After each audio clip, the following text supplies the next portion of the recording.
Hello बच्चों, आज की वीडियो में ऐसे क्वेश्चंस लेके आई हूँ तो जो ना बहुत बार एग्जाम में रिपीट होते हैं हमारे गवर्नमेंट फार्मासिस्ट एग्जाम में। देखिए, which part of brain is responsible for coordination of voluntary movements and balance, है ना।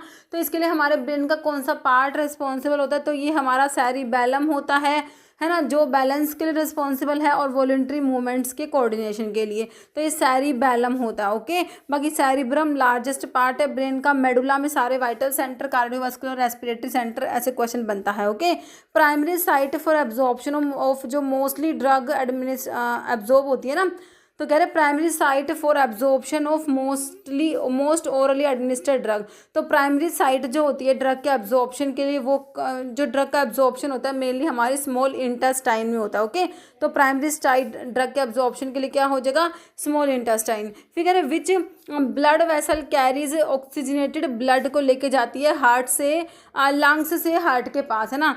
लंग्स से जो है हार्ट के पास लेके जा रही है, ऑक्सीजनेटेड ब्लड है, प्योर ब्लड है। तो ये पल्मनरी वेन्स होती है बच्चों, है ना। Pulmonary veins are the only veins which carry oxygenated blood, है ना, क्योंकि वेन्स में क्या होता है, डीऑक्सीजनेटेड ब्लड होता है, लेकिन पल्मनरी वेन्स में ऑक्सीजनेटेड ब्लड होता है। ऐसे ही हमारी पल्मनरी आर्टरीज होती है, सारी सारी आर्टरीज में प्योर ब्लड है, ऑक्सीजन रिच ब्लड है, लेकिन पल्मनरी आर्टरीज में इम्प्योर ब्लड होता है, डीऑक्सीजनेटेड ब्लड होता है।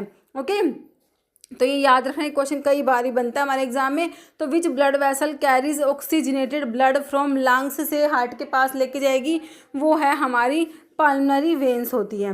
ओके।